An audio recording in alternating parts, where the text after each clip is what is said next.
going on, everybody? Welcome to the Gamers for Life podcast, where each and every Friday, Saturday, or Sunday, discussing all things games, talking about that gaming shit. I am your main host today, Jarrell. Arthur and Church, they're taking a sabbatical today, or if you will, they're just doing a bye week. Pretty busy around this time, but wanted to push the episodes forward. But I do have an awesome guest here. He's also a fellow podcaster, and this has been in the conversation for a long time. Fairly happy to have him here on the show. Sammy Loco, what's going on, man? Hey, nothing going on. Same old, same old. I'm your host. Well, not your host today, but I am part of the podcast community. I host a podcast called Sammy Local Podcast on YouTube. Was on SoundCloud, but now exclusively on YouTube. Very cool. Very cool, man. Awesome. Awesome. So I mean, as far as just for those folks maybe who are avid listeners, not familiar with, with you in general, just a couple of icebreaker questions before we hit the topics as we usually do here in the podcast. As far as console, what's your go-to console these days? Xbox, PC, what are you doing? It's Xbox. Mainly because, like I said, I got into Xbox. I'm gonna say 2006. Before that was PlayStation all day. But Oh, okay, right on, right on. 2006, yeah, that's a bit. I think that's when the Xbox was rolling out for real, right? I mean, as far as yeah, just, it was rolling out. But you remember they had that Ring of Death stuff. So oh I yeah, waited out for that because some of my friends had the Ring of Death, and that wasn't cool. So I was it like, wasn't. yeah, I was just waiting for my friend Lewis to play it, and then I was like, I'm gonna play this Gears of War and et cetera, et cetera. And then I was like, I'm gonna buy one because Yeah. just got a job. So I was like, yeah, I'm gonna buy one. Yeah, those are dark days, man. I remember working at GameStop and people had the shit wrapped in towels and shit, trying to All get it that, from from not put it overheating. put it in there, put in a can of a bag of rice, all types of stuff I've seen people do, Yeah, and it was the worst. yeah. People bring it in. They're like, "Is it okay?" And I play it. I see the theory. I'm like, I'm like, sorry, man, you have to get another console, you know. Oh man, and especially with us selling refurbished ones, and like Hmm. 80% of those bitches were three ring, you know, and it was just like, well, we got the warranty, so just swap one out for another one. It's like, God, yeah, that was a wild time. A lot of people were sending it back to Microsoft too. So I mean, Right. some of those will come back and they be working fine, but that Ring of Death, if you got it from GameStop, yeah, you're Yeah. fucked. And then as far as favorite game, is it what's your favorite game or all time if I were to. I'm gonna say Grand Theft Auto San Andreas, but it has meaning to it because like I said, it came out 2004, I believe. Mhm. I cut grass all summer. Like I wasn't even supposed to get it because I was like below the 18, the 18-year-old thing. And Yeah. I remember going to Hollywood Videos. That show how old I am. But Mm, going nice. there, just got the receipt here, take it, and then I was playing it all summer. There you go. There you go, man. I remember when I remember I was saving up my lunch money that my mom was giving me so I could buy the game at Game Crazy. Oh wow, yeah, yeah, yeah. Oh man! And then I remember Good Morning America. It was showing. I think it was around when Vice City was coming out, and then it was showing Yeah. Tommy Vercetti just flame throwing all these people in the street. They're on fire, and and I remember my mom yelling down the hallway. She's like, "That game better not be in my house, Jarrell." And I put the game was right next to the TV. I was like, "Oh, it's not." All right, let's go to school. I mean, they was trying to really ban that game and San Andreas. I didn't really hear too much about Grand Theft Auto 3, but Yeah, a lot of like those two games in particular, they was trying to get rid of them. My yeah. father coming in the room saying, "Hey, let me see you play the game." I'm like playing the game, and then "Yeah, you didn't stop at the red light." I'm like, "This is not real life." And he's like, then I said, "Yeah, Dad, I can get a hooker and everybody in this car, and I can have sex with him." He's like, "What?" Yeah, yeah, got you punished for just that, but you he just said, out with the red light. That's crazy. "Yeah, yeah," and this is coming from a person that runs red lights in Baltimore, so yeah, can't say nothing to me. Right, right. How funny, man! My goodness, yeah. Because I remember when Grand Theft Auto 3 when that came out, it was a month after September 11th. So like, not only did it change everything from a gaming perspective, it's like you're seeing this whole world, versus like the 2D shit, but it was just a time where just people needed something to get over what was going on. So like, I mean, yeah, that game changed everything. It's pretty crazy. Yeah, they had to take the World Trade Centers off the game too. So right. I mean, that's right. That was tough too. So that's right. That's right. That's right. Well, for those of you who are watching this, hello. Be sure to subscribe on the channel here for the Gamers for Life podcast at G4L Podcast. That is the name of the YouTube channel for the Gamers for Life podcast. That is where Arthur does the streams for the games that he plays on the YouTube channel. Also, there's a bunch of episodes on the channel, over 200 episodes, a couple of audio ones. So be sure to, once again, subscribe. It helps us out, of course. And then anything else Gamers for Life wise, you can go to linktree.com/Gamers for Life, the number one link to all things related to the show for Gamers for Life. And here at the Gamers for Life podcast, we read the news while you can watch or listen what you choose by clicking on the links of the time code within the description of the episode here. So you can go to what you care about as far as topic-wise, or you can just hang out with us here at the Gamers for Life podcast and just watch the whole damn thing, which we are okay with. And it's funny, the last week we talked about Fallout, the TV shows to be specific. As it is not it's not a guess that I'm a huge fan of it. Arthur's a huge fan of it. But there's some additional news that dropped. It officially got renewed for a second season on Amazon, which is crazy. Usually I don't watch things on Amazon Prime. So one, having a great show on Amazon Prime, and the two, having it renewed for a season. I'm like, oh man, this is great. But to first ask you, have you had the chance to watch the Fallout TV show on Amazon Prime? I watched the last episode. I was a big fan of the game, but the last episode, which was episode 8, the beginning, I think the way that they roll it out, I like TV shows like make you come back next week after that. I don't like it where it's all set out, because then it gives people, God, probably like 24 hours to put it on the internet, and then after that you don't even watch the episode. So that's why I seem straight to episode 8, because I'm like, okay, I already know episode 1. I already know episode 2, because I go on Twitter and then it's like, oh yeah, this has happened and this person is about, and it ruins everything. And I know some people say, well, just turn it off, put it on block. It's hard to do that on social media. Yeah, that is. Go ahead. Oh no, I was just saying that is a very interesting take. It's funny because I'm not really active on my Twitter like that. I mean, I should be for the fucking podcast, but I'm not really active like that. So, but I can understand for those who are, and then for those, those fuckers that put up everything to spoil the show, because I'm very much like in the streaming days as far as this, like, oh, the whole shit's on. I'm going to fucking binge through that bitch throughout the weekend. It's like, I don't got time to be coming back every week. Let's just get this shit done, So I've been able to have my walls up to avoid the spoilers, but I know for those that can't, it definitely makes the experience a lot different. So that is an interesting take, definitely. Yeah, and like I said, I'm glad it renewed. I'm also glad that, hopefully they bring in more, how should I say this? Like, the acting is not bad, but when you played the video game growing up and have yourself fixated, you sometimes you want to see those characters really like all in with it. And it's kind of, I'm not saying it's bad. Let me not say that. It's not bad, but it's one of those things that I expect more. So I'm glad they renew it. This time I am going to block, interruptions and stuff like that. Yeah, man.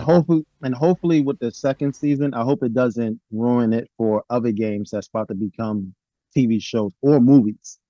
I think a lot of games should be TV shows better than games, because I know Gears of War is working on one, but even with that one, I'm very nervous about that. Yeah, I am very nervous about that. Nervous. I'm not, because I know that Adam Phoenix, I know I'm off topic, but I know Adam Phoenix cannot be the person that voiced them. So it's kind of hard for that too. But yeah.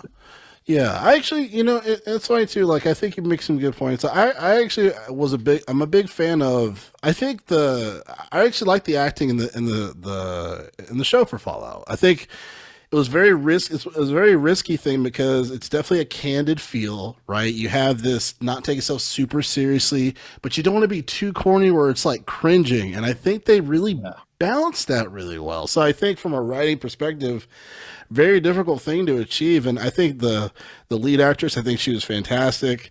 The guy from the Brother of Steel, he has like this face that he makes, this pouty face that I can't really make it, but I know what you're talking yeah, about. it's like slightly annoying, but he was a good character. He's a good character.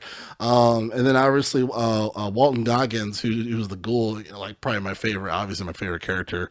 Um, in that, so interesting stories. I just wanted to keep up that momentum, and then yeah, like you said, like kind of branch out to different, just like different elements or different like parts of that character. How are they going to be different from the start into the end? Because I think Lucy's evolution of her character was good. Like how I was going to change now that she found out what she found out. I don't want to spoil anything, but those are things to be known. And then when it comes to, I think definitely it because we were talking about it from the previous show. I mean, Arthur and I, as far as like how like this is more risky than Last of Us. Last of Us, it was just you just follow the fucking script, have the graphics follow the script. That's it. But when Hmm. you have something where it's like open world, you're creating your own story, so it's like it's that much more like more on the line. So like when it comes to Gears of War, for example, because one, I'm waiting for the fucking game. Where's Gears of War 6? It's going to take a while. That's Yeah. gonna take. I'm like, what the fuck? Like, that's always been my issue with Xbox is that their IPs are like they're big IPs. They're either not doing their due diligence, it's really disappointing, or it hasn't come out yet. It's either those three things. That's always been my biggest issue with Xbox. But for Gears of War, like, yeah, like that could be a huge thing. And then Homeboy, what's his name? Dave Bautista. He's been begging to be Marcus Phoenix for almost a decade now, if not more. So it's like, bro, like let him have the creative process. Let him direct the goddamn show. Like he's a good character. So it kind of sucks that he got slighted by Microsoft, not even voicing, Marcus Phoenix or anything. So I would love for him to be a part of it. So I got a yeah, different character for him. I got a different character for him. yeah. I think he should definitely play, he could probably play Dom Mm, because I just recently watched Doom, and he was pretty much a servant boy. Let me put it mm, that way. mm. I don't want to ruin it for nobody that didn't watch the movie, but Yeah, I yeah. think he put himself in a box with Guardians of the Galaxy because he's more of the dumb muscle guy. And I know he did a horror film. I forgot the name of it. I think Cabin in the Woods or something like that. Mm, I yeah. just think that when it comes to being a lead role, I don't think he has enough credentials to do that. Yeah, Um, that's And fair. yeah, That's fair. I think he's definitely he has a lot more range than the average person. I think he that's did a true. really good job in Blade Runner. What was it, 2049? Right? Hmm. He had that character in Dune, which I think he did a really good job with as well. I think he has more range than people give him credit for, but I think people won't give him the opportunity to provide that range. I think that's kind of his. It's kind of like the Al Bundy situation, where like Al Bundy was the guy who played Al Bundy. He was in for like years, but then like nobody wanted to give him a job because they just thought that's all he can do. It was like, yo, look, I'm an actor. I can do mad other shit, and I believe he can do those other things. But I think it is warranted, as far as for that. But it definitely involved somehow, some way. But big shoes to fill for Gears of War. I mean, how do you? Before we go to the next topic, how do you feel about? I mean, how do you feel about these video game movies? Do you feel like it's good? They're trying to they're slowly but surely figuring out how they can actually incorporate this into a movie art, and they're not doing stupid stuff like they used to do back in the day. Where it's like, oh, the first person shooter view. It's like you guys don't need to do this. No, they don't. It has to be third person. But how I feel about it, like for instance, Halo. Let's Mm, use that for example. mm, I think that took too long. I think it's about timing and it's about not overthinking. Like right. when you're putting out a video game, you don't want to have things follow like line by line that's in the video game. You have to bring something different. Mm, mm, So instead of having a like if Gears of War never come out, let's say Gears of War never comes out with six, they make a movie. Let's bring in different scenarios. That way people can say, oh, okay, that's how it goes. Yeah. Like Grand Theft Auto. I would love for Grand Theft Auto to make a video game, but I know it's not gonna happen. Uh because people are gonna be getting in their own way. We see it with the logo in the back of me. We have people, directors that got so money hungry. I know that's part of the topic for today. Yeah. But people don't know how to get the fuck out the way. The Yeah. people that make the game, I think they need to consult with the people that make the game, and then the directors that actually make movies. Because there's a difference. You got people that make video games, and you got people that make movies. You consult with them. This is my vision. Okay, thank you. I'm going to take it over from here. That's the only way it will work. Translating from the video game to the movie stream. That's the only way. Besides that, it's only selective games that you can make. Like when I seen Fallout, I was like, it makes sense, but where is it going to go at? And then they say Amazon. Amazon's about to make a monopoly of a lot of things. That's why Netflix is about to do the pay-per-view thing and things of that nature. So it's going to be very interesting because I think eventually everybody's going to get rid of cable and go straight to streaming. Yeah. Yeah, because before all of this, right? Before all of this, I was very nervous because I was like, it's going to be on Amazon. And like, I remember, even though this isn't a video game, but the Lord of the Rings of Power, like, I know that didn't do as well as they wanted it to. And it had a huge fucking budget, like a ridiculous budget for it. So I was really concerned as far as, okay, like, they're going to bring this to Amazon, like, what are we doing here, you know? But then finding out more as far as the guy who directed it, he was very much an intensive Fallout player, and then they brought in Todd Howard as well, as far as like, so they really did their homework on really just surveying the world and the feel, and really good like character actors too in the game too, or the movie and the show, show as well, which I really appreciate. But originally, very, very like concerned. I was like, fuck, like, are they gonna fuck this up, you know? So that's like it's always a cringe thing, man. As a gamer, you see it on TV, you're like, you know, like for example, like Max Payne. There's no reason why Max Payne should be as bad as it was with Mark Wahlberg. I'm like, this is like the simplest story ever. It is very easy, but Mark Wahlberg is not a good actor to me. That's just my personal opinion, and I think that's why the movie went shit. I think they could have got. Yeah. I can't really think of nobody else. You had Ray Liotta, if I said his last name right. Oh, yeah, you could have had him. Yep. Fuck, you could have Bruce Willis at the time. Like, yeah. That could have been. We could have got him, but when I see Mark Wahlberg, I was like, yeah, this is gonna be. He wasn't it. Yeah, he wasn't the guy. Definitely wasn't the guy. So definitely. I got a question for you though. What do you think as far as a comedian that's serious for season 2 for Fallout? Do you think they're going to lean more into darkness, or they're going to do Guardians of the Galaxy type thing? I think they're going to stay on the canon. I think it's important. I think it's important that the fact that they've created this walking this fine line successfully. I think it's important for them to stick with that. Maybe have a little darkness when it comes to Fallout New Vegas. You know, since they're kind of going to go into that world, I guess. I want to see Three Dog, even though he was in like DC. Come on, Three Dog, give me some Three Dog. But that's gonna happen. oh, you know, but as far as like the character, like how the show is going to go from a mood perspective, since they really nailed this candid drama thing, I really want them to stick with that. You know, stick with that. Not change up the story too much. Yeah, because if it goes way left, like Guardians of the Galaxy, it's not going to work. It's going to be too hokey, too campy. And like Guardians of the Galaxy was definitely its own thing. Like I appreciate what James Gunn did for the Guardians of the Galaxy, because it's like, wow, this is a really different pocket, but it works. And like they're incorporating this music, like which like it works out, and like it's laughing at itself, but it works. You know, this is a really, it's like he definitely pulled it off. But for Fallout, it's definitely not that. There's some things that aren't very, they're not super candid. Some of them's kind of serious, you know. So I just think they walked that line so well. I'm curious to see. I think my biggest concern is what's going to happen with the Ghoul after this. You know what I mean? Because like I was like, because now he's like, oh, where's my family? But then I'm thinking like, bro, it's been like 200 years. Where do you think your family is? Yeah, Dead. I'm like, nigga, they dead. You want to go to the grave? Like, maybe a small hole in the plot, but or maybe a hole that I didn't, or maybe like I didn't figure it out from the first season.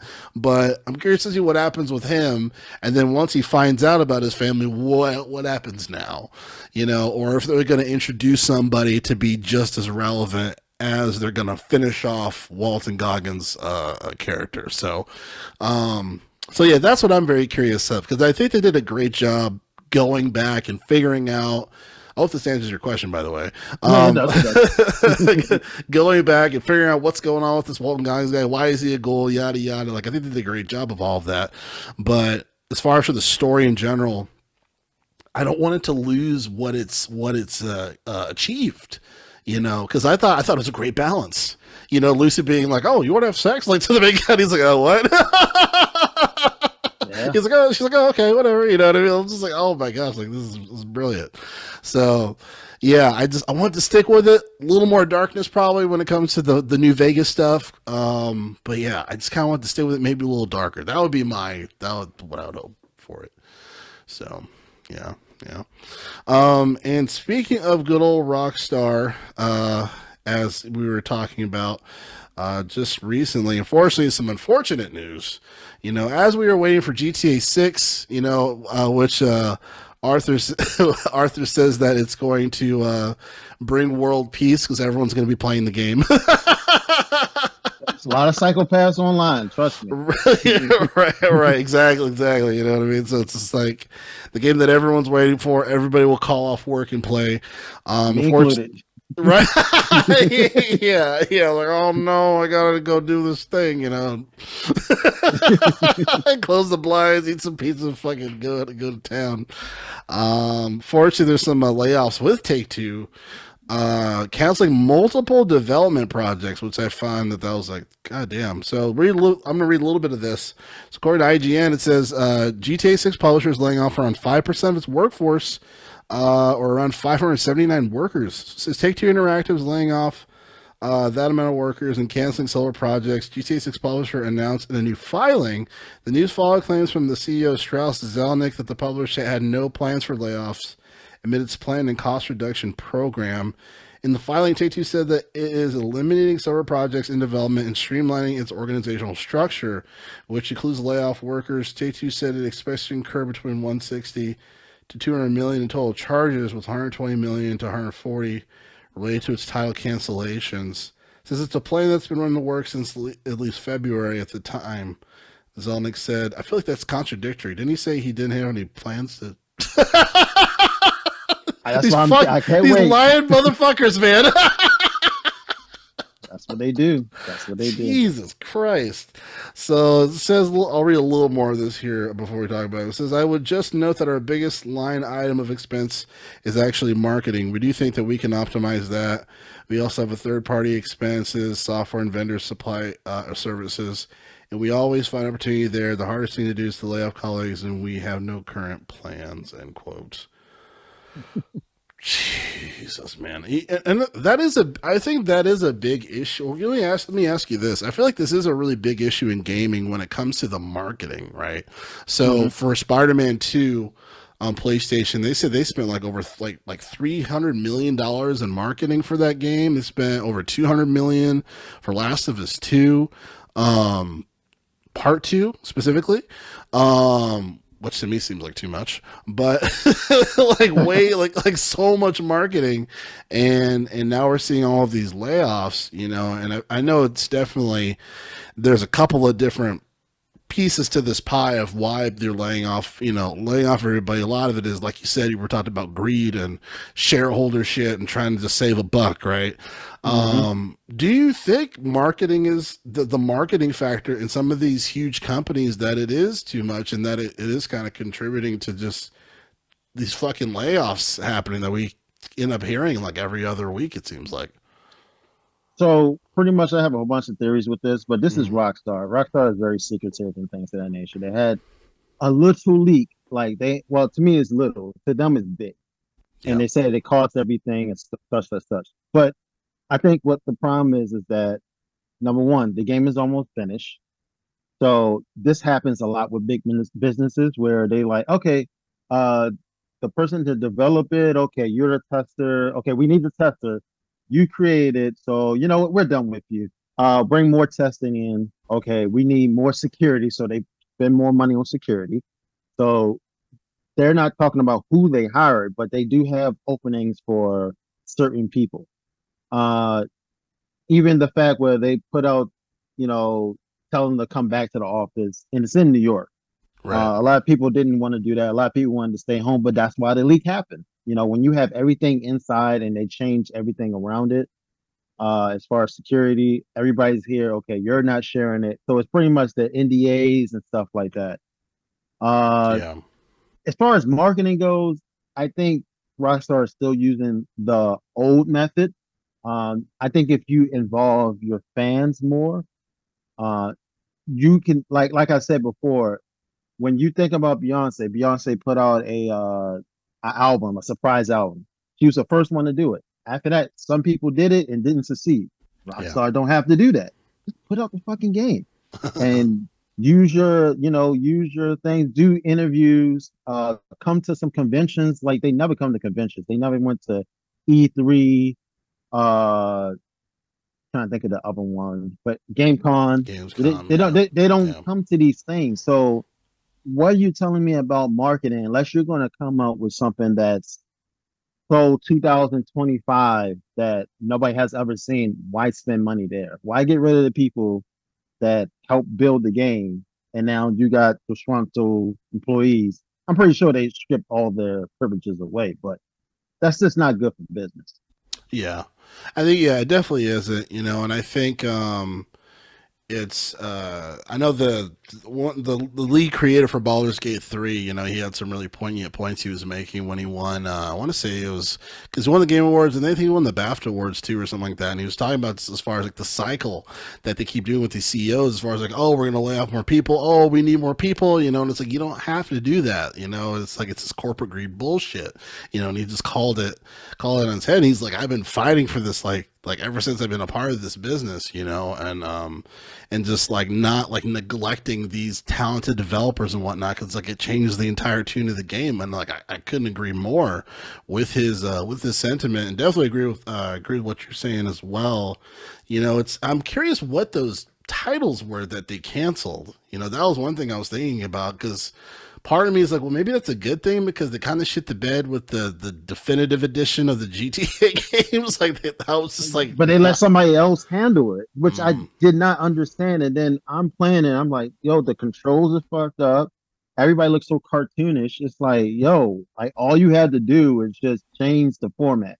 That's all you had to do. yeah, So I don't understand that. As far as the games that I know of, I know they're trying to put out NFL 2K. Uh, that game, I mean, you can hold that off for another year. Who cares about that? Um, yeah, I know wrestling is supposed to be coming, but they might put a delay on that.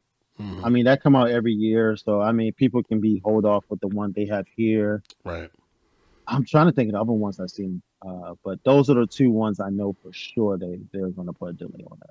yeah, yeah, very true. And then I remember too, like the one thing they were really like talking about was like, oh, like we are not touching the GTA 16. Like everybody is good, and I'm like, damn, did you give everybody vacation packages? Like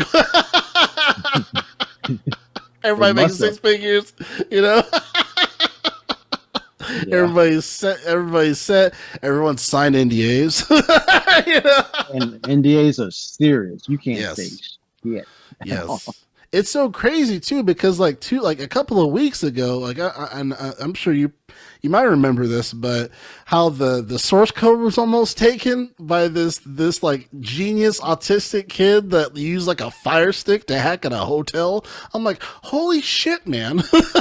It's And like, then they say he's a menace of society, which I was right. like, I was like, he just hacked the game. That means right, that you have to spend more money on security. That's it. right, right, But exactly. but I've been seeing the codes for the game, like what I think it was 2020 or 2021, where they just Yeah. show the characters and stuff. It's just that people. you pissed off a lot of people. And then the brothers and Lindsey Ben, I think that's his name. He went elsewhere. He's making a game, so he probably did it. You never know. Yeah. So, Yeah. it's just a bunch of pettiness and stuff. And that's why I say I cannot wait until May 16th, because now they have to give us a date. They have to report to their earnings and stuff like that, because it took a dip and then they said, oh shit. And then, it's a shithole. Yeah. It's crazy. It's definitely crazy out there. So, I mean, and then I guess the last thing too before we transition to the next topic is like, I'm hearing rumors that it might slide into 2026 as far as the release for Grand Theft Auto 6. I mean, that would be such a fucking bummer. You know what I mean? It's like when people saw the date at the end of the trailer, like, oh fuck, one more year. Okay, well it's fine. So that bitch slides into 2026. Like, oh man, like it's like I know they're still making money off of Grand GTO Online, and obviously that supported the funding for the game for some way, shape, or form. But I mean, man, it's been almost 10 years for that since GTA 5 came out. You know what I'm saying? Like, goddamn. Yeah, I think they claim it would have been out sooner if it wasn't for 2020 and all that stuff. But Rockstar, if anybody knows that has bought a Grand Theft Auto game, it's going to be delayed. Uh, my favorite game, San Andreas, delay. Yeah. GTA 4, delay. GTA 5, delay. And that's what they do. They always they do that so they can give us a buffer, and then they can please the buyers so people don't sell. They always do that. I'm Yeah. hoping, like I said, spring 2025, but they probably gonna push it back to fall. That's their best time to deliver. It's quarter 4, I believe. So that's something they can do before the next year fight school year come around. Yeah. So Yeah. hopefully that doesn't happen. Hopefully. Right. Yeah, and then I guess too in the grand scheme of things too, when it comes to the consoles and shit, like I bitch about this all the time. I'm like, I can't get 60 frames per second on a console apparently. Yeah. So I'm like, well, fuck it, push back the game because the consoles don't know what they're doing. We can't get 60 frames per second. I'm not playing 30 frames on GTA 6. That's fucking insane, And then obviously, the suckiest thing with the Rockstar games is that the PC version gets fucked like super hard. Like after the console versions, we don't know when the PC version's coming out. Like it's always, especially with Grand Theft Auto, like that they didn't even mention PC in the GTA 6 trailer. No, they said a year from now. PS5 Series X, and like PC, well, PC, like yeah, it's not gonna be out for many years. So. Yeah, but the thing that's funny is that if it was on PC, you could run, if you had the right shit, you could run this shit over 60, maybe 120 frames if you had the right shit, So it's just interesting the quality of consoles has hit this plateau as far as like, okay, everything can't run really well like it used to back in the day when we were playing, consoles and stuff, where just you put in the fucking game, it works great, like now it's play now, patch later. You know what I mean? So it's like, jeez. Start with the patches. Patches every fucking week. Yes. I mean, god damn. And then on top of that, I think the reason why they do it that way is because they don't like most of these big time companies do not like the mods. They really, really hate it, because that's what I'm saying about the fan aspect. If you have your fans and they make mods, just steal the idea. Right. They ain't gonna do nothing to you. Like that, just steal it. Because we've seen rappers on Grand Theft Auto, and it's pretty entertaining. I'm not going to lie. Right. So just take their ideas, put a patent on it, like you're going to do it anyway, and just name it something different, and then go about it that way. That goes into marketing too. Hey, check out this mod. We have a new mod. We don't have GTA Online. We have GTA Online, whatever, But yeah. I wish there was a day where you can do private servers, on consoles. Like that would be crazy, especially for slight tangent. But when it comes to like the Call of Duties and all that shit, it's like look, if y'all want to just hack everybody and make the game freeze and die, like have your little private server and have a blast. But get the fuck out of the main server, please. please, and because I can't really stand it, and it's really annoying. But Yeah. I mean, if they have private servers, that means that they have to hire more people, Yes. and that Yeah. goes for Take More Two more resources. Yep. exactly, and that's why, like I said, they laid those people off, and then they're going to regret it because the first, I'll say the first week, it's going to be bugs. We're going to see a whole bunch of bugs online on YouTube, and like, damn, why is CJ or whoever it is, well, Yeah. Jason, whatever, it's going to be flying in the air. Like, Yeah. no, it's not going to work. Yes, sir, sir. So another open world game that we're looking forward to, that's getting a little more controversy than the average game. I mean, that's to be debated. It's Ubisoft, but we're talking about Yeah. Star Wars Outlaws. So, we talked about this game. It was either last week or the week before. Just as far as for the initial package release, as far as the standard edition, ultimate edition, gold edition, all that shit, and people were really pissed off as far as like for some missions, the Jabba the Hutt mission, it wasn't in the regular version, and like, well, we don't have to fucking upgrade. What the fuck, And I think they finally changed that, where it's available for all editions. But this was a conversation that I was having with my compadres, Arthur and Church, who are usually the main hosts here on the show. There is a controversy talking about the attractiveness of the main character and how a lot of people like think she's like ugly and shit and like what the fuck, where's my hot protagonist, like where are tits, like just like crazy shit, like people think she looks ugly as fuck. And I'm like, what the hell? So let me read this article before I go any further saying crazy shit and we can discuss. So this is from thegamer.com. It says here, the character in the show, in the game, Kay Vess, is causing controversy over modern women in video games. But when you look at her, it's hard to understand why. It says here, one of the worst things is about being on the internet is navigating the extreme. It says, I don't even mean the sense of political extremism, but everyone seems to care so much about things that ultimately don't matter. That's why we have 30 tweet threads or hour-long videos about the attractiveness of the characters in Stellar Blade and Star Wars Outlaws. It says, my general opinion all this is shrugs. I think if you care about this issue, it's sending threatening emails to people who disagree with you.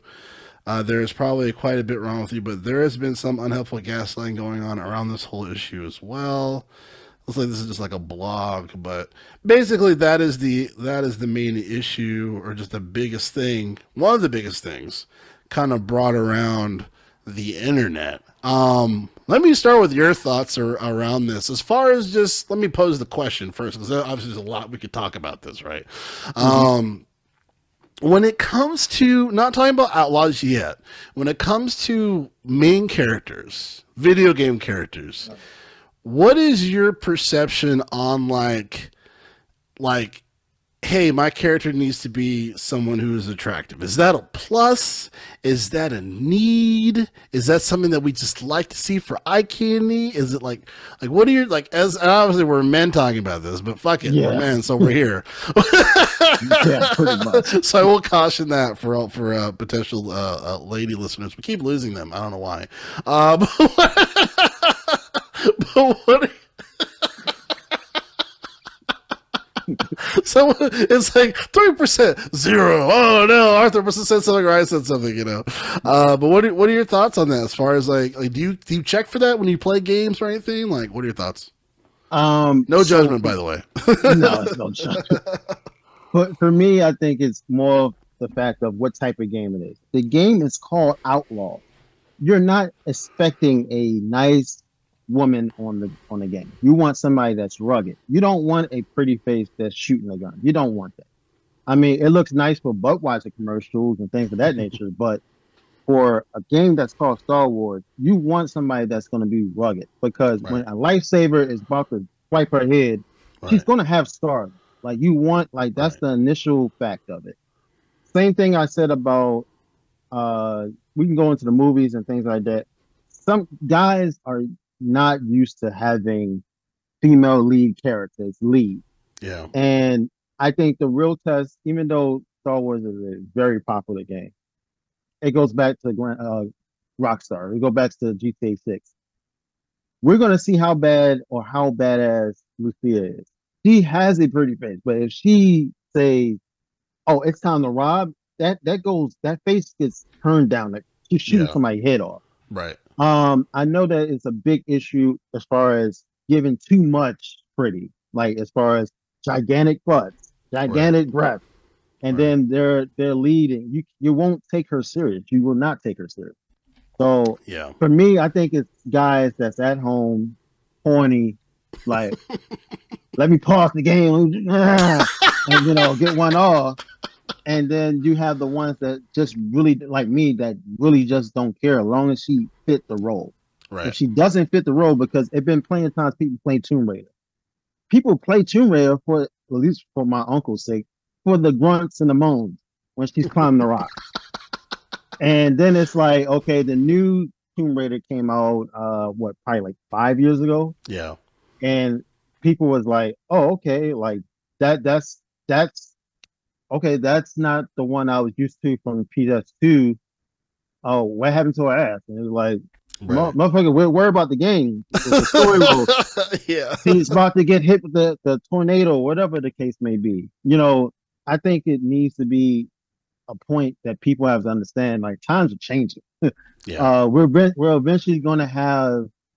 I don't want to get you canceled anymore. um, I'm trying to use the correct word. Other people's sexual orientations. Yeah. They're going to be lead characters in a game and movie. It's all Yeah. around us. Eventually, it's going to be women, and then people are going to look at the people that's criticizing the lead characters and say, "Oh, you're a womanizer, this and that." So I personally have a problem. As Yeah. long as it matches the game, Right. Right. that's all I care about. Yeah. And I think those are great points there because like it's an interesting multifaceted thing, right? Because some people are like, well, what about Stellar Blade? Where like these are obviously like sexualized Yeah, characters, and about like, that. well, like that is a Japan game, and from a cultural perspective, like Japanese culture is very perverted. You know what I mean? So it's like you have these characters that yes, they're gonna look a little crazy, like similar like the Bayonetta stuff. Like it's that stuff. It's not just like just like a bunch of guys like let's make fucking hot characters. Like it's yes, they're designed in that fashion, but there's a cultural perspective in mind that's missing in that regard. And I agree. Like back in the day, yeah, Tomb Raider, those old Tomb Raiders, it was just like a pixelated face, big boobs and a big butt, and you're climbing and stuff, and the controls were horrible. Yeah. Horrible. Horrible. And then they redid the whole series, and it was like an Uncharted thing as far as like how intense the game was. You're like, oh shit, like it seems like an actual like a cool looking person. So yeah, and as far as for like leaning into the Star Wars Outlaws, like it's so weird that people are being so like picky on this character because I was like, this looks exactly like someone that I would see in like a Star Wars film. You know what I Hmm. mean? Like it has like the '80s type of cut, like futuristic but '80s type of cut. Like, and then obviously like if we're talking about like big boobs, huge breasts, BBLs, whatever, like obviously like that's different than like that can be different than attractiveness. Like attractiveness is different for different people. You know what I mean? Like it's cute, cool, like fine. You know what I mean? But some people they just want like the overboardness, like to satisfy. And I'm just like, I'm with you. I'm like, if it fits the game, fine. Like, but I'm not like to me, I'm not like, man, why are these women ugly every day? What the fuck? You know what I mean? Like people have the same thing for the Horizon Zero Dawn character. I forgot her name, but for the most recent one, people were giving her shit. They're like, "Why is her cheeks bigger? What the fuck?" You know what I mean? It's just like, and I'm like, this is crazy, bro. So, yeah, like I think there's different avenues in games where I don't have an issue with it, and maybe I'm slightly contradicting myself, but there's different games for different purposes. Like for example, when I play Duke Nukem, I don't want to see a bunch of just like girls that have they're just like, oh, hi, Duke. Save the world. True. Like, yeah, like the game is made that way where like you have like these like raunchy chicks or whatever, and like that's just kind of the tone of the game, like hail to the king, baby. Like it's not like a bunch of like, like just like uptight people. It's just different. And obviously these Japanese games like it's gonna be different because of cultural wise, but it's like I don't expect every female character that I play has to be super high. You know what I mean? So, and if you're creating a character, it's like create your own character like how they want. I mean, like I know Dragon's Dogma has like one of the best character creations in a video game period. Like people have been making all types of people and throwing them up on the internet. So yeah, I agree with you. I agree with you on that notion. It just cracked me up. I'm just like, geez, like what if these people what? Like you want to hold my lightsaber? Pretty much, they want that, and then Yeah. like I said, going back to even with the woman on WWE wrestling, they didn't like it's Yep. racism too with it. So Mm, you had Bianca, and then you had really Ridley uh on the cover, and people was mad that she was on it. And I'm like, mm, oh, okay, where's the problem with that? right. But I also tell people that if you want to create your own character, Saint Row, the last one was terrible. Oh yeah. You Yeah. can definitely make one of those and have a ball and slap people with big dildos if you want. Right. But the thing is like you're not playing those games because it's shitty. People are going to play Star Wars, whether it's Star Wars Battlefront or whatever the case may be. People are going to play those games. But I think people got so used to having the male lead because let's be 100% real. Most of these people are complaining, one, don't have a girlfriend, or don't get enough sex, or two, they have too much time on their hands. Right. So Right. I just want to sit back and play a game and keep it moving, pretty much. Yeah. Yeah. Right on, man. Yeah. Definitely. Definitely. Definitely. And one of the last topics here on the show, man, is it's kind of interesting, right? So we've ended the first quarter in a sense, right? We're in the second quarter, technically, um, for 2024, and man, like what a shitty year. And maybe not necessarily the games, but just like because I remember in January, it was like mid to end January, and it was like there's been half of the layoffs of last year happened in a month of this year, which is crazy. And then it just more every fucking other week and and month. And there's been a couple of games that have come out that have been good. Obviously, Helldivers 2 is kind of like my game of the year right now. Like I've had so much fun with that, and it just literally came out of left field. Pause. And even my co-host Arthur, like he's one of those guys where it's just like, yo, like I have to really find value in this. If it's one of those things where I can play with my friends, like I will consider even buying another console, which is what he did. He bought a PlayStation 5 for the first time ever, you know what I mean? And just to play Helldivers, and I was on PC, so we could, do the cross plat stuff. So it's just like, and the experience was super fun, and but beyond that, like, man, like it's April, bro. 2 more months, half of the year over. What has come out besides like news of us being disappointed? Like I know we're hoping for some other titles to release, and there's a lot of question marks as well. How do you feel? Let me ask you two questions. How do you feel about this year so far? And what are you looking forward to for 2024? For me, I think that it has been a disappointment, but I learned this a long time ago where games come out according to the seasons. Big time games never ever come out during the summertime because everybody's out with their families. They're not going to have enough time. All the best games come out in fall time, October, November, September, Christmas time. God, please don't come out that time. But that's what time they come out. I'm more of an older gamer, so if I see a game, I'm going to do my full research before I spend my hard-earned money on it. Right. That's why I like games like Apex and things like that nature because it's free, and then on top of that, you can play with your friends on either console sometimes. Uh, so in that fact of the matter, I am disappointed because back when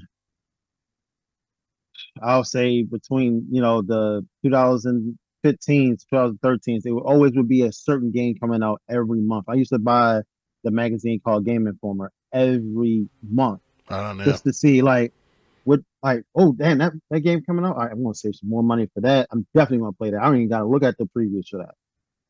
Compared to now where it's just like what game is coming out? Okay, it's gonna be on Game Pass.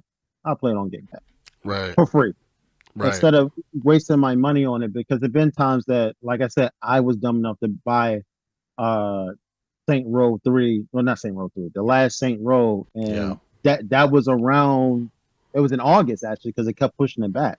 Yeah. And it was a summertime title, and I said I brought it and I'm looking at what the fuck is going on. Like y'all could have took this shit back and took your time. GTA is not coming out like anytime soon. Take your time with this, please, Right. because Right. that was the biggest waste of $60 to $70 I was wasting. Yeah. Yeah. So it's been a disappointment, but like I said, I think people are waiting for that GTA news, and then you're going to start seeing a whole bunch of games just come out of nowhere because they don't want to deal with that because they're going to lose money. People are going to make a decision like, how much is GTA? Because I'm pretty sure the GTA 6 that's coming out, it's going to have packaging. Everybody has a different package. They already got Grand Theft Auto Plus, and I'm like, what the fuck is that? Everybody has a plus.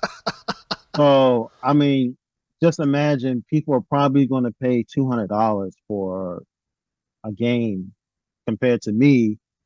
I'm just going to buy the basic version and work my way up there to Right. get what I need to get because enclosed games, I don't really care about since Take Two had that lawsuit. I don't know if you're aware of that, but they're taking away stuff that you brought in the game and Oh yeah. saying saying if we take it away, deal with it. Yeah, It's so crazy, crazy. No, man, I align with your sentiment. It's funny. I should ask you this. You're actually the perfect person to ask this.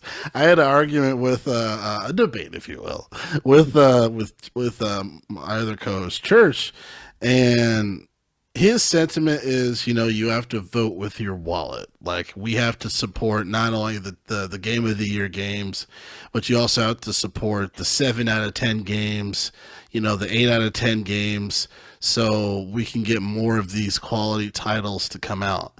And my argument was, well, to me, that's not really how it works because it's a competitive market. So, not every game is going to be worth my time. Like, you have to show and prove for me.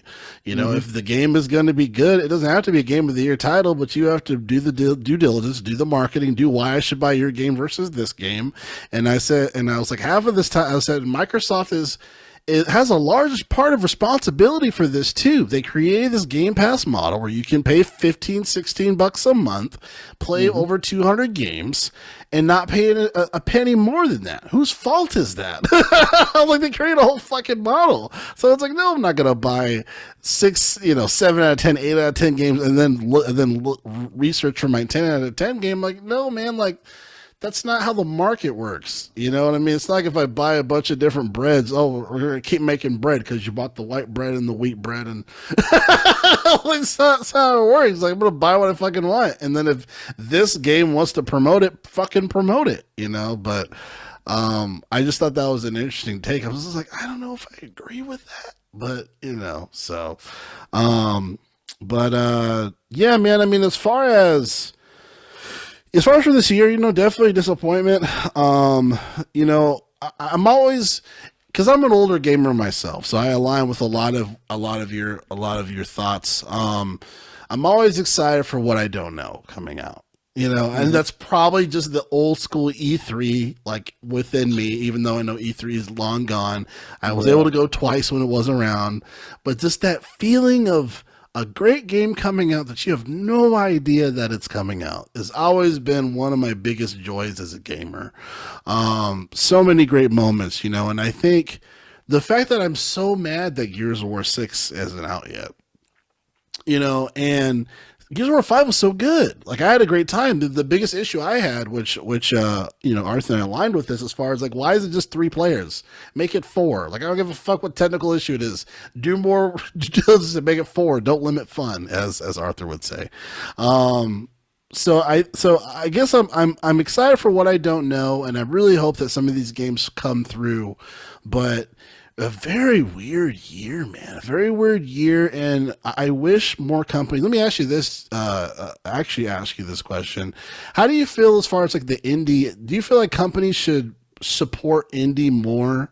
You know, because I feel like if I were to buy games that were outside of a Game Pass structure, and quote unquote 7 out of 10 games, I would do that more so for the indie gamer creator, right? You know, where it's like you have these little games, or like, you know, obviously like any huge game or huge developer, they came from an old school indie game that they made that people liked. You know, Hmm. like Naughty Dog had a really old fucking game that they made that, you know, led up to the success, obviously, of what they're doing now and making some amazing stuff now. So, like, I would love to support indie, but I would love for publishers and to support indie as well from a money perspective, and not expect everything to be a 10 cent. This has to make $80 million in 3 days type bullshit. You know what I mean? So, how do you feel about indie games? And as far as you know, do you think it deserves more support from publishers today? I'm going to use this analogy. I'll use it to the music game, which you're pretty much aware of that also. If I'm a big time Universal music group person and I see a person that has potential, if I'm willing to put a couple cents to the side in my like big $1 million company, then yeah, I'm going to take that.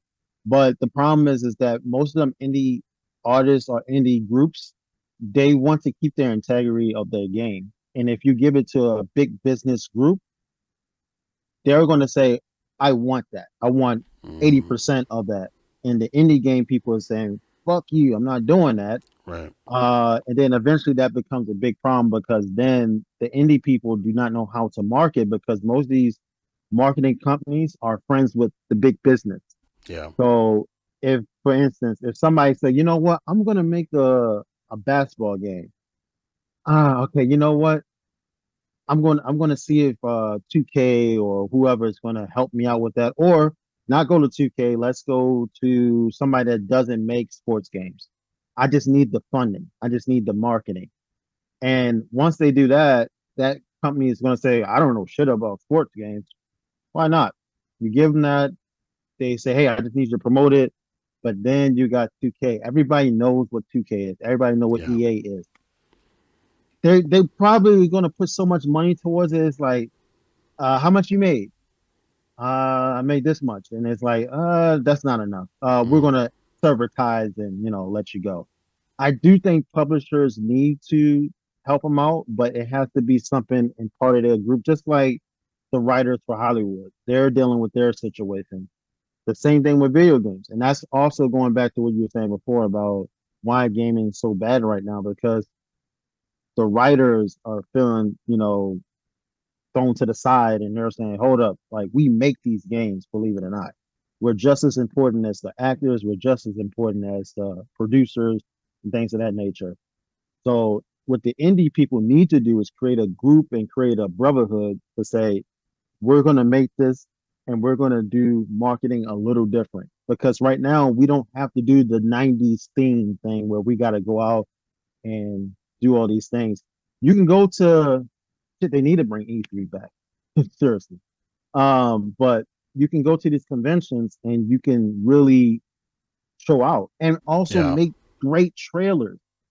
Trailers are the most important thing to a game because nobody's going to sit there, at least not knowing, watching gameplay. People want to know about the story of the game, just like how you go Yeah. to the movies. I'm not going to go to a movie that I don't know nothing about unless I see an actor I know or this is a popular sequel or whatever the case may be, then I'll go.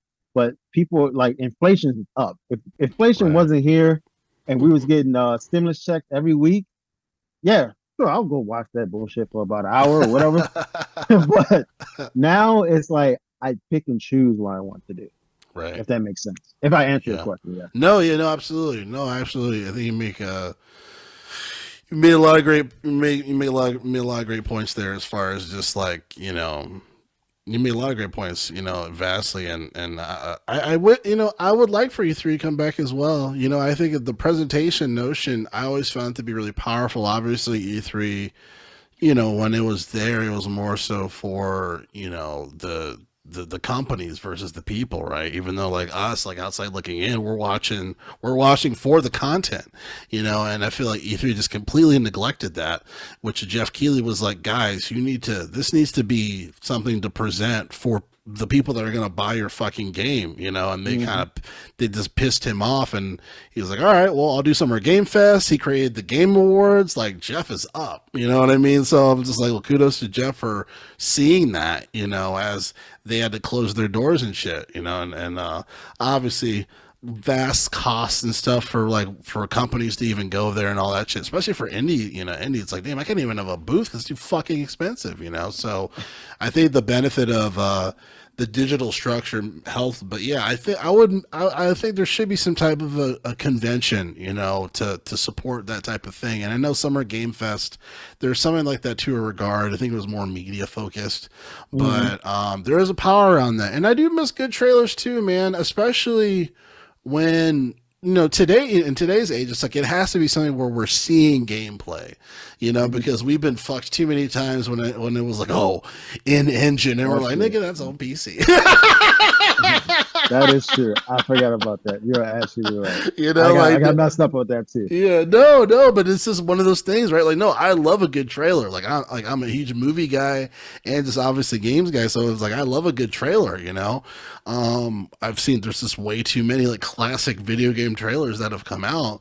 But when it comes from a gameplay perspective, it's like, yo, what is this actually really running on? And like, I know a lot of times now they'll say, oh, actually captured by PS5 or actually captured by 360. Right. Even though Phil, I think, lied, like, for one of them. I think it was like Halo or something where he eventually was Halo. Was it Halo? Yeah. And I'm like, because like, I love Phil because I'm like, he saved Xbox. Like the guy before was like, oh, Xbox TV and all stuff. And we're like, wait, what the fuck is this shit? And like, Phil, like, was like, hey, let's focus on our games and then we can do the movie stuff later, and if I can save the console. But when he started like lying bluntly, and I'm like, oh, man, you're like everybody else, man. Like, don't do that to me, So, it's sad in that regard, And it's funny because it's hard for me to hate on Phil, but with this new generation, I don't think he's succeeded. Like, I was really excited about Redfall. That was going to be one of the first huge, like, current gen current gen games, and completely shit the bed. You know what I mean? And I know internally, from according to the news and all that stuff, and what's his name? There's this classic journalist Jason Schreier. He's like the guy that gives you the real shit, like what's really going on behind the scenes, right? And there's a change of direction, and then Arcane Studios was like, we don't make games like this, and then like they kind of like they end up making a half-made game, and then Phil had to. That was the saddest I've ever seen Phil to this day, where he was like, yo, I fucked up. I know people like everything I say, like, things don't matter. And I'm like, yeah, bro, you kind of fucked this up. This is kind of crazy, And I was like, yo, like, where's the Arcane guys? Like, why is this Phil talking? Like, whoever's head of Arcane, like, you fucked up too. But he just kind of took the bullets, you know what I mean? The lead guy. Yeah. So it's like now, and then the state of Xbox too. Well, let me ask you this too. One of the last things I asked you.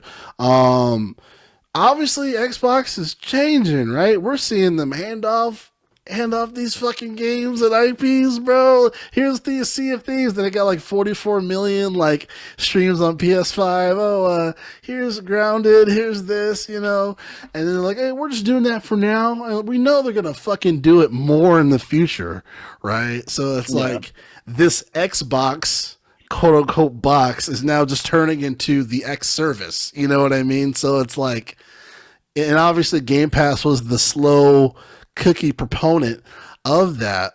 But how do you feel as far as Xbox just becoming a service when you have PlayStation that's kind of been doing the old school PlayStation console model and it's killing it? And I feel like PS5 is still, or PlayStation is still looked at as a luxury item, like especially like just from like talking to people in the community, like, oh, like, yeah, like I'm gonna cop a PS5 eventually, you know, like people like really like they find it to be a sense of luxury versus like the Xbox where it's like, oh, Game Pass, you know, I don't need an Xbox, you know, you know what I mean? So it's just kind of like, I know part of their marketing for Microsoft is, well, you don't need a console, you can do all this other stuff, but it's like, yeah, but does that make sense at the end of the day? You know, what are your thoughts as far as Xbox is kind of turning into a service in general? So what I'll go back to is like it all goes back to people experimenting. So Hmm.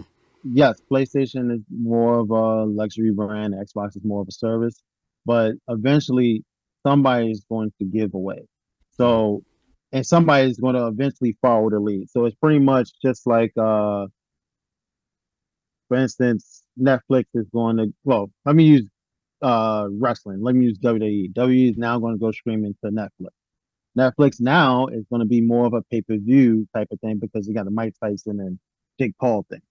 Those are experiments that they're doing. Right. So I think it's one of those things where you're going to like they're not going to IP Gears of War. They're not going to do their big titles like that. The small titles, Sea of Thieves and stuff like that. People play it, but it's like I can take like it's pretty much a monopoly. I can Yeah. take your IP and put on the Game Pass. You will still get paid, but I'm gonna keep it. And if I get tired of it, I'll give it back to you. Right. So that's one of those things that they're doing now where you have to pick which struggle you want to deal with. For instance, PlayStation.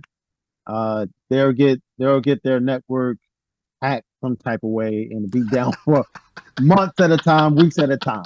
Compared to Yeah. Microsoft, hey, you don't have to worry about that. But guess Right. what? You're going to get banned for voice communication. Listen, I got banned plenty of times. Oh But damn. but it's because like I said back in the day, it was very toxic. It was good times back then. But now it's like I can't argue with a 10-year-old who's fucking up. Like it's like bro, you're fucking up. Stop camping and go shoot. I'm gonna tell on you. I'm gonna ban your ass. Yeah, fuck you. But anyway, but yeah, it's one of those things that is, I personally like it, but it's it's going to hurt the consumer either way. Hmm. So, like I said, let's say PlayStation continues doing what they're doing, and they also bring something to it every month or every year. Xbox, Microsoft is going to have to follow that trend. If not, they're going to be pushed to the wind. Same Right. thing with Amazon. Amazon is also trying to do a monopoly of I'm going to buy the NFL network. I'm going to buy eventually ESPN probably. And then eventually everybody's going to be like, damn, I got to make a decision. Do I keep my cable or do I go to Amazon where they have all my stuff? I don't know what to do. So what the companies are doing now is where they're trying to divide us and Yeah. say, you pick this or you're not seeing this. Oh, guess what? We're going to have a big pay-per-view over here. And then eventually gaming is going to do the same thing. I know Yeah. that console, I forgot the name of it, where they were just streaming. It was just a streaming console. And I don't hear nothing else about it no more. I've never seen the commercials all the The time. Stadia. Yeah. Yeah, we shit on that periodically on the show. Exactly. So that's why I'm saying with Xbox, hopefully they don't go down that route because if they do, PlayStation won. I hate saying it, but it's fact. Now, Yeah. if Xbox win and say this is what we're doing over here, PlayStation, come on over here. You're like, nah, I don't want to go over there. Then a week later, you're like, oh, uh, uh, oh, okay, all right, we're going to have to charge $25 a month for our, PlayStation thing. And then everybody, fuck, I gotta make a decision. So pretty Right. much you're going to make your consumers, make a decision, which Yeah. sucks. Yeah. Yeah.